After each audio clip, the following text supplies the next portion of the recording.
সব কথা যদি আমার বুঝিয়ে বলতে হয়, তাহলে তুমি আমায় ভালোবাসলে কই?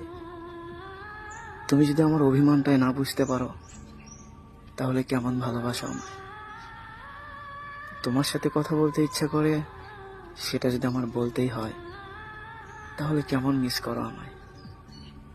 তোমার সাথে কথা বলার জন্য প্রচন্ড জিদ করি, এটা যদি তোমাকে বারবার বলতে হয়, তাহলে কেমন ভালোবাসো আমায়?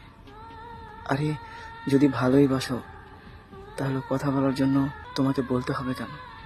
তোমার কাছে বারবার গিয়ে বলতে হবে কেন তোমার সাথে কথা বলতে ইচ্ছা করে? তুমি যদি আমাকে মন থেকেই ভালোবাসো, তাহলে হাজারো ব্যস্ত থাকার মধ্যেও তুমি আমার সাথে কথা বলবে। কিন্তু তোমার সাথে কথা বলার ইচ্ছে হলেও আমি বলতে পারি না। তোমার কাছে বারবার বলি, প্রচন্ড ইচ্ছা করতেছে তোমার সাথে কথা বলতে, কিন্তু তুমি অজুহাত দেখিয়ে আমাকে ইগনোর করো। এটা ভালোবাসা? এটা কখনো ভালোবাসা না।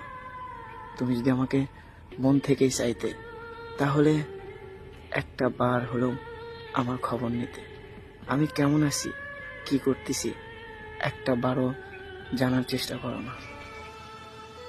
এটাই ভালোবাসা? আরে, আমি তো তোমার সাথে কথা না বলে থাকতেই পারি না, অথচ তুমি দিনের পর দিন কথা না বলে কাটিয়ে দাও।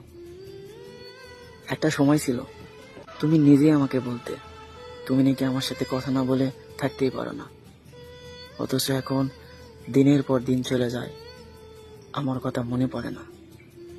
জানি না কেন এমন করো, তবে আমার মনে হয় তুমি আমাকে ভুলে যাওয়ার জন্য ইগনোর করতেছো।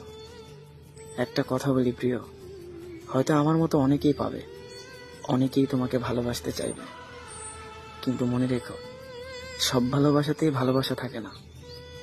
আজকে হয়তো আমাকে ইগনোর করতেছো, অবহেলা করতেছো, ভালোবাসা পেয়েও তুমি সেটার মূল্য দিচ্ছ না। একটা সময় এই ভালোবাসা পাওয়ার জন্য তুমি দিন রাত কান্না করবে। সেই সময়টা হয়তো তুমি আমাকেই পাবে না। হয়তো এখন আমাকে ভুলে নতুন কারো জীবনে জড়িয়ে যাচ্ছ। একটা কথা মনে রেখো, সব ভালোবাসাতেই কিন্তু ভালোবাসা থাকে না। একটা সময় ভালোবাসার জন্য এই মানুষটাই পাগলামি করত।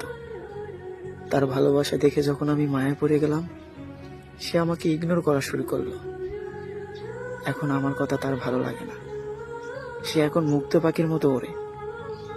সে এখন নতুন বাসা খোঁজে। একটা কথা মনে রেখো প্রিয়, হয়তো তুমি মুক্ত পাখির মতো ইচ্ছে মতো উঠতে পারবে,